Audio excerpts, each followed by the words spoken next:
अस्सलाम वालेकुम। कैसे हैं सब स्टूडेंट्स? आई होप आप सभी ठीक होंगे। आज मैं 10th क्लास का चैप्टर नंबर 17 स्टार्ट कर रहा हूँ। लास्ट टाइम हमने चैप्टर नंबर 15 एड किया। हम जस्ट वही टॉपिक पढ़ेंगे जो ALP है, आपके शॉर्ट सिलेबस का पार्ट है। एक्सप्लेनेशन मैं उर्दू में भी दूंगा ताकि उर्दू मीडियम वाले स्टूडेंट्स को भी बेनिफिट हो और इंग्लिश में भी दोनों स्टूडेंट्स को ताकि बेनिफिट हो। चैप्टर नंबर 17 है जिसका नाम है बायोटेक्नोलॉजी। आज हमने डिस्कस कर रहे हैं इंट्रोडक्शन टू बायोटेक्नोलॉजी और फर्मेंटेशन। ये दो जस्ट हम टॉपिक आज डिस्कस करेंगे। सबसे पहले बायोटेक्नोलॉजी होती क्या है इसको डिस्कस करें। It is basically use of living organism in industry for the service of Mankind and welfare of Mankind. यानी इंसानियत की खिदमत के लिए जो लिविंग ऑर्गेनिज्म है, जिंदा जानदार है, उनका सनत में इस्तेमाल, उनका इंडस्ट्री में इस्तेमाल बायोटेक्नोलॉजी कहलाता है। जैसा कि अब यीस्ट को यूज़ कर रहे हैं आटे को खमीरा करने के लिए, अब चीज़ बनाने के लिए यीस्ट को यूज़ कर रहे हैं, अब दही बना रहे हैं बैक्टीरिया का यूज़ कर रहे हैं। ये सारे का सारा बायोटेक्नोलॉजी में आ सकता है। इवन आप इंसुलिन ले वो बायोटेक्नोलॉजिकल प्रोडक्ट है आपके पास। बायोटेक्नोलॉजी एक ओल्ड डिसिप्लिन है, चाहे इसकी टर्म न्यू लोग यूज़ करते हैं, लेकिन ये बहुत देर से ये दुनिया में से ये प्रोसेस चाहे फर्मेंटेशन, ये ओल्ड बायोटेक्नोलॉजिकल टर्म है जो शुरू से चला, ओल्ड डिसिप्लिन है बायोटेक्नोलॉजी। अब हम जेनेटिक इंजीनियरिंग का मतलब है manipulation of gene for your on use. हम अपने पर्पस के लिए, अपने मकसद के लिए जीन्स का मजमूआ करें, उसे इस्तेमाल करें, उसको जेनेटिक इंजीनियरिंग कहते हैं। आर्टिफिशियल स्पीसीज, आर्टिफिशियल तरीके से जीन का बनाना, उसको मॉडिफाई करना, उसका रिमूवल करना, उसको उसके ऐड करना या उसको रिपेयर करना, इसको हम क्या कहते हैं जेनेटिक। यानी जीन का ऐड करना, रिपेयर करना, आर्टिफिशियल तरीके से बनाना, इन सारे प्रोसेसेस को आप क्या कहते हैं जेनेटिक इंजीनियरिंग। फिर और मैंने लिखा हुआ DNA, जैसा कि जीन को नहीं, जेनेटिक मटेरियल में DNA भी आ जाता है। DNA को मॉडिफाई करना, इसको चेंज करना, इसको रिपेयर करना, इसको कट पेस्ट करना, ये सारा किसी में डिस्कस करेंगे, जेनेटिक इंजीनियरिंग में डिस्कस करेंगे।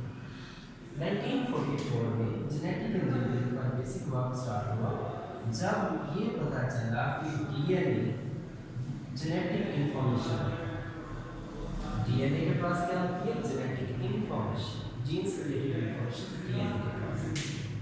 दूसरे नंबर पर enzyme for DNA synthesis are prepare it outside. यानी 1944 में फर्स्ट टाइम DNA को बनाने वाले एंजाइम जितने भी चाहिए थे वो एंजाइम बनाए गए और DNA को सेल के बाहर बना दिया। DNA पहले सेल के अंदर बनता था, 1944 में हमने से लैब के अंदर बना लिया, DNA को सेल से बाहर बना लिया। नेक्स्ट 1970 में DNA को कट करने के तरीके भी पता चले और उसे पेस्ट करने के लिए, यानी एक ऑर्गेनिज्म का DNA लेकर अब दूसरे उसी स्पीशी के मेंबर के अंदर रख सकते हैं। 1978 में इंसुलिन बनी, बैक्टीरिया से बनी। इसके अलावा ग्रोथ हार्मोन, ये भी बैक्टीरिया से, जो आपकी ग्रोथ के लिए सही है। ये हार्मोन पहले इंसुलिन ह्यूमन से गेन होती थी, अब बैक्टीरिया से गेन होती है। 1990 में ह्यूमन जीनोम प्रोजेक्ट बनना शुरू हुआ, जिसमें जीन से रिलेटेड तमाम इंफॉर्मेशन अंदर मौजूद है। और 2002 के अंदर HGP ह्यूमन जीनोम प्रोजेक्ट को पब्लिश कर दिया गया, आपकी सारी जीन्स को पब्लिश कर दिया। नेक्स्ट है फर्मेंटेशन। आज का सेशन फर्मेंटेशन, जो फर्मेंटेशन है ये एक प्रोसेस है जिसके अंदर ग्लूकोज की इनकम्प्लीट ऑक्सीडेशन रिडक्शन है। फर्मेंटेशन सबसे पहले आपको पता है प्रोसेस आपकी बॉडी में चल रहा है, सेलुलर रेस्पिरेशन चल रही है, जिसमें ग्लूकोज टूटता है और एटीपी मिलती है। ऑक्सीजन की मौजूदगी में ग्लूकोज टूटता है, एटीपी मिलती है। ये तो सेलुलर रेस्पिरेशन। अब डिस्कस करते हैं fermentation. It is incomplete oxidation reduction of glucose. Glucose की इनकम्प्लीट ऑक्सीडेशन और रिडक्शन, ऑक्सीडेशन ऑक्सीडेशन का मतलब ऑक्सीजन का ऐड होना और रिडक्शन का मतलब ऑक्सीजन का रिमूव होना। इनको ऑक्सीजो रिडक्टेज रिएक्शन भी कहा जाता है, जिसमें ऑक्सीजन ऐड होती है ऑक्सीडेशन और जिसमें ऑक्सीजन निकलती है रिडक्शन। पहले ये समझा जाता था फर्मेंटेशन एक प्योरली केमिकल रिएक्शन है, प्योर केमिकल रिएक्शन है, बायोलॉजी से इसका कोई भी कंसर्न नहीं है, कोई भी ताल्लुक नहीं है। लेकिन 1857 में पास्टर ने साइंटिस्ट को इस बात पर एग्री किया, मुतफिक किया, कन्विंस किया किस बात पर कि फर्मेंटेशन माइक्रोबियल एक्टिविटी की वजह से होती है, माइक्रो ऑर्गेनिज्म की एक्टिविटीज की वजह से। दैट्स मीन बायोलॉजी का भी इसमें ताल्लुक है। माइक्रो ऑर्गेनिज्म, ये जो माइक्रो ऑर्गेनिज्म के टाइप है, छोटे ऑर्गेनिज्म जैसा कि बैक्टीरिया हो गई, फंजाई हो गई, जिसमें यीस्ट आ सकती है, जिनकी वजह से फर्मेंटेशन होती है, ये स्पेसिफिक है। फर्मेंटेशन की बहुत सारी टाइप्स हैं आपके पास, लेकिन वो किस चीज़ पर डिपेंड करती है? माइक्रो ऑर्गेनिज्म पर, जो कि फर्मेंटेशन करवा रहा है। कौन सा माइक्रो ऑर्गेनिज्म फर्मेंटेशन करवाता है, इस बात पर डिपेंड करती है फर्मेंटेशन की टाइप। कार्बोहाइड्रेट फर्मेंटेशन, इसके जो इनिशियल स्टेप हैं वो सेम है जैसा कि रेस्पिरेशन के। रेस्पिरेशन और कार्बोहाइड्रेट फर्मेंटेशन के स्टेप ऑलमोस्ट सेम। ग्लाइकोलाइसिस में ग्लूकोज टूटता है, ग्लूकोज टूटकर दो पायरुवेट के मॉलिक्यूल देता है, जिसे आप पायरुविक एसिड भी कहते हैं।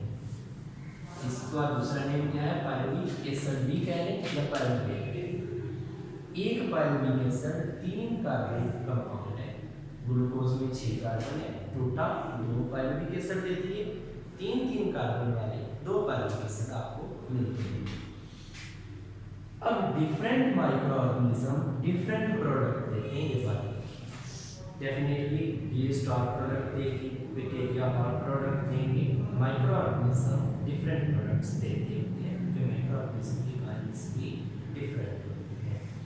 मैंने लिखा हुआ ग्लूकोज ग्लाइकोलाइसिस हो रही, ग्लूकोज टूट रहा है, 2 पायरुविक एसिड दे रहे हैं। फर्मेंटेशन में पायरुविक एसिड से एथेनॉल भी हासिल हो सकता है, लैक्टिक एसिड फर्मेंटेशन भी हो सकती है, या अदर ऑर्गेनिक एसिड भी आपको हासिल हो सकता है। यानी फर्मेंटेशन डिपेंड करती है माइक्रो ऑर्गेनिज्म कि कौन सा माइक्रो ऑर्गेनिज्म फर्मेंटेशन करवा रहा है। अब फर्मेंटेशन की टाइप से कार्बोहाइड्रेट फर्मेंटेशन की आपके सिलेबस में 2 टाइप दी गई हैं। सबसे पहले टाइप है alcoholic fermentation by yeast. Yeast एक फंजाई है, माइक्रो ऑर्गेनिज्म है, जिसका नेम क्या है? स्कैनोमाइसीस सर्विसिया। इसको यूज करके आप कार्बोहाइड्रेट को कैसे फर्मेंट करवाते हैं? ये स्कैनोमाइसीस सर्विसिया को आप यूज करते हैं ये ब्रेड बनाने के लिए, बियर, वाइन, डिस्टिल सिगरेट, ये चीज़ें बनाने के लिए आप यीस्ट का इंडस्ट्री में यूज करते हैं। पायरुविक एसिड, इसमें से कार्बन डाइऑक्साइड निकली फर्मेंटेशन के दौरान और एसिड एल्डिहाइड कंपाउंड बना। एसिड एल्डिहाइड को आपने रिड्यूस करवा के एथेनॉल बना लेंगे, अल्कोहल। दोबारा सुनिए, पायरुविक एसिड का कंपाउंड, अंदर से कार्बन डाइऑक्साइड आपने निकाली, यीस्ट को ऐड करके एसिड एल्डिहाइड बना, एसिड एल्डिहाइड को रिड्यूस इसमें करवा दिया एथेनॉल के अंदर। अब ये जो कार्बन डाइऑक्साइड यहाँ से निकल रहा है, ये कार्बन डाइऑक्साइड ब्रेड को राइज करता है। ब्रेड को राइज करना मतलब जो आटा होता है या रोटी होती है उसे खमीरा करता है। खमीरा करने के लिए, उसे फैलाने के लिए ये टेक्निक यूज होती है।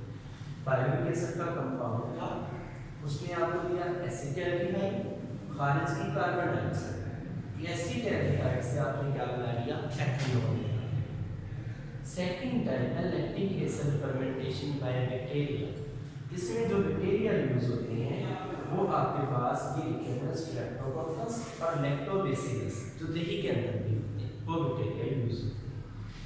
पायरुविक एसिड का मॉलिक्यूल है, पायरुवेट है, उसकी आप फर्मेंटेशन करवा रहे हैं, क्या बना रहे हैं? Lactic acid. बैक्टीरिया की मदद से करवा रहे हैं, जिसका नेम है स्ट्रेप्टोकोकस और लैक्टोबैसिलस बैक्टीरिया। ये यूज कहाँ पर होती है? डेयरी इंडस्ट्री के अंदर। डेयरी का मतलब मिल्क इंडस्ट्री के अंदर आप इसे यूज कर रहे हैं। You are using this technique to sour milk को खट्टा करने के लिए, जिसे आप मिल्क को खट्टा होना कहते हैं, उसके लिए यूज कर रहे हैं ताकि उससे आप क्या बना सकें? चीज बना सकें। जैसा कि मैंने लिखा है पायरुविक एसिड, इसमें चेंज हो जाएगा लैक्टिक एसिड के अंदर, ये फर्मेंटेशन हो रही थी बैक्टीरिया से। ये था हमारा आज का टॉपिक। आई होप सो आपने